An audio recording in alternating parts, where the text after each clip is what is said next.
Sabi ng makapangyarihang Diyos, maaaring walang pakialam ang maraming tao sa sinasabi ko. Ngunit nais ko pa ring sabihin sa bawat tinatawag na banal na sumusunod kay Jesus na kapag nakita ng sarili ninyong mga mata si Jesus na bumababa mula sa langit sa ibabaw ng puting ulap, ito magiging pagpapakita sa publiko ng araw ng katuwiran. Marahil ay magiging panahon niya ng katuwaan sa iyo.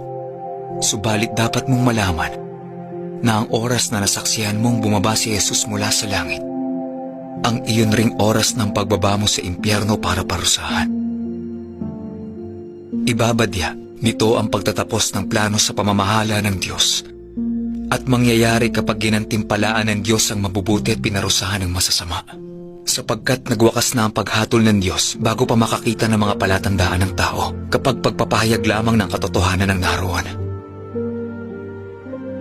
Yaong mga tumatanggap sa katotohanan at hindi naghahanap ng mga palatandaan at sa gayoy na dalisay na ay nagbalik na sa luklukan ng Diyos at nakapasok na sa yakap ng may lalang.